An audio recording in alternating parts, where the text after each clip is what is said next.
पड़ोसी ने बस उसे नमस्ते किया, लेकिन बूढ़े आदमी ने गलत समझा। उसे लगा कि पड़ोसी कुछ कहना चाहते हैं। उसने जल्दी से खिड़की खोल दी, लेकिन किसी को उम्मीद नहीं थी कि एक पल में घूमती हुई बर्फ उसकी जान ले लेगी। अंदर उसकी पत्नी को लगा कि कुछ गड़बड़ है। उसने अपने पति को जगाने की कोशिश की, लेकिन वह भी खिड़की के पास चुपचाप मर गई। इस प्यारे बूढ़े जोड़े को अपनी ही गलती की वजह से मरते देखकर सभी को बहुत बुरा लगा। तभी जुआन अपनी एक्स वाइफ और बेटी के बारे में सोचने लगा। वह पूरी रात अपने कुछ पुराने दोस्तों के साथ ताश खेल रहा था। इसी वजह से वह इस मुसीबत को देख पाया था। उसका परिवार अभी भी घर में सो रहा था, शायद उन्हें कुछ भी पता नहीं था, और उसकी बेटी को सुबह जॉगिंग करने की आदत थी। ठीक है, जुआन को उम्मीद थी कि उसका पुराना दोस्त अब भी उसे शिकार वाली राइफल इस्तेमाल करने देगा, लेकिन फिर भी उसे लगा कि यह जरूरी नहीं है। आखिरकार उसने कांच का मास्क पहना और बाहर जाने के लिए तैयार हो गया, लेकिन तभी किसी ने उसे रोक दिया।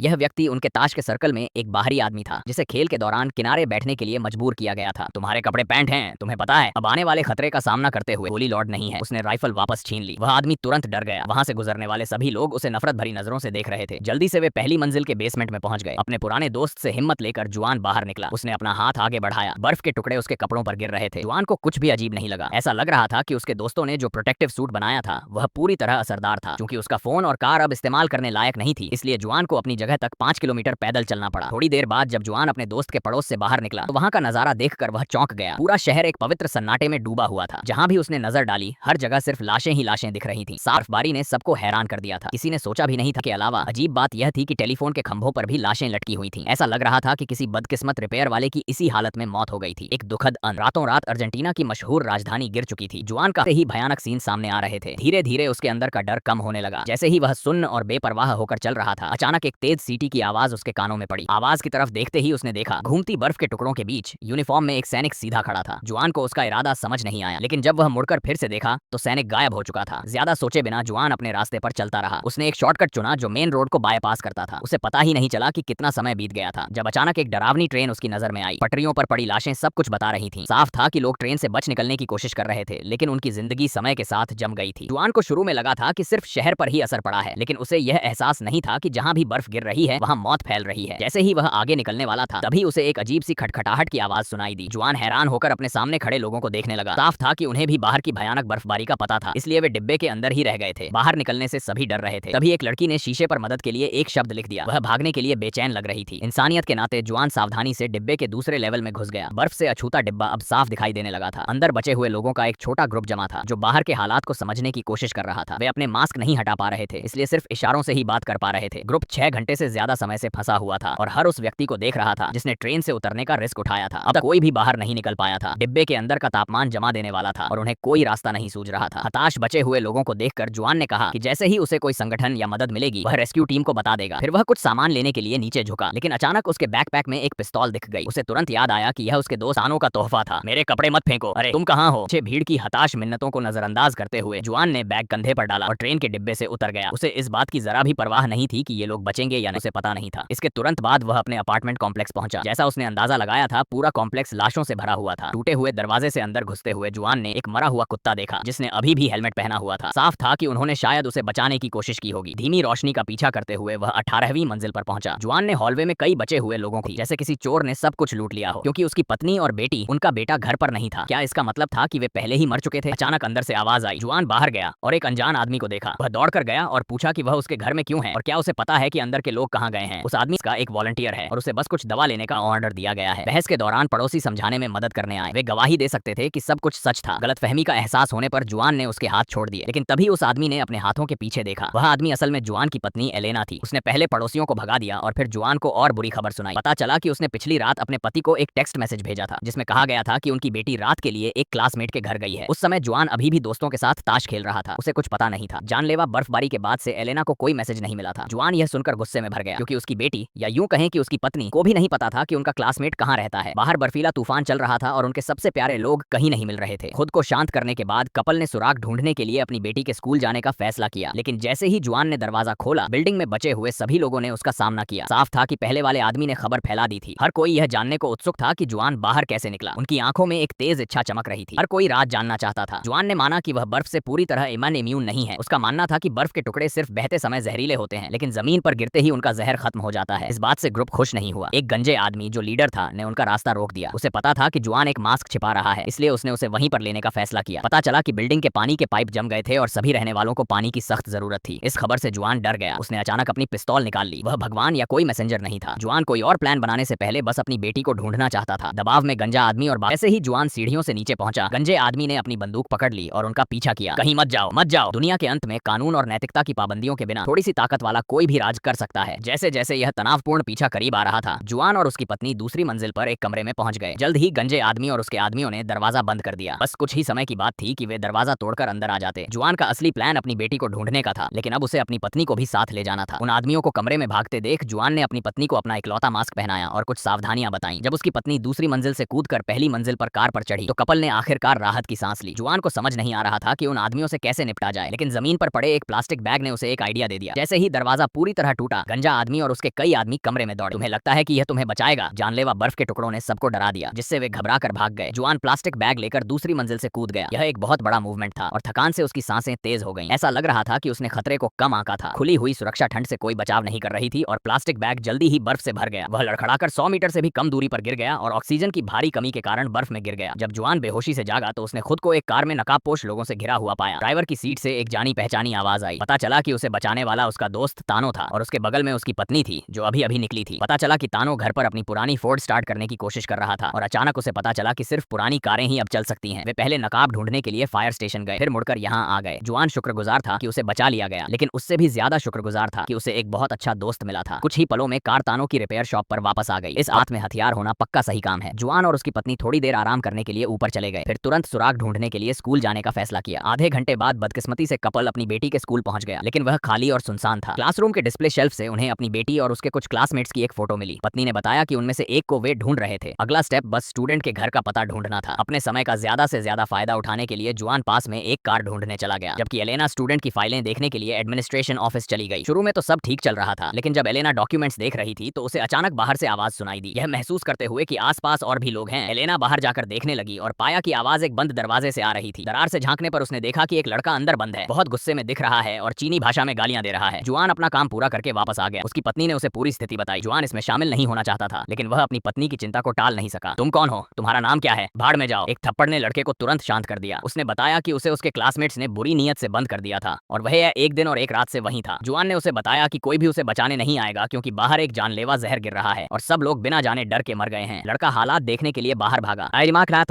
भागा, लेकिन उसके सामने का नजारा देखकर वह वहीं रुक गया। प्लेग्राउंड में लाशों का ढेर पड़ा था। वे वही क्लासमेट थे जिन्होंने उसे कैद किया था। एलेना आई और बताया कि क्या हुआ था। फिर उसने जो फोटो ली थी उन्हें निकाला और सवाल पूछे। लड़के ने लाशों पर नजर डाली और तुरंत एक क्लासमेट को अपनी बहन के रूप में पहचान लिया।